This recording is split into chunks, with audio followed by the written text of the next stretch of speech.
On October 10th alone, around 200 Russian air and sea-based cruise missiles, as well as a number of suicide drones, struck Ukraine.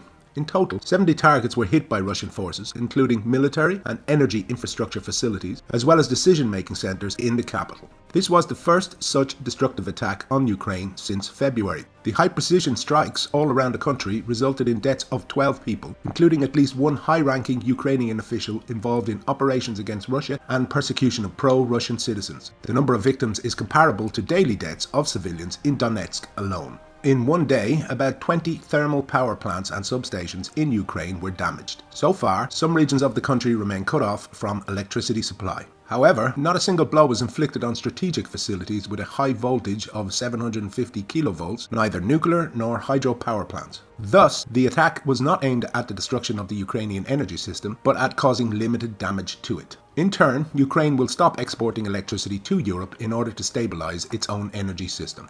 On October 11th, Russian strikes continued. Russian long-range missiles and suicide drones hit targeted facilities in different regions of Ukraine, including Vinnytsia, Rovno, Zaporizhia, Odessa, Nikolaev, and others. The eastern part of the country was mainly affected. Russian forces are targeting military and railway facilities in the Ukrainian rear in order to disrupt the supply to Ukrainian troops on the front line. According to the Office of Ukrainian President, US President Biden has promised to transfer modern air defense systems to Kiev. Washington risks suffering significant reputational losses in the global arms trade if Russian missiles hit modern air defense systems in Ukraine. It is supposed that the US may provide Kiev with outdated NATO-made systems. So far, Washington is yet to officially announce this new gift to Ukraine.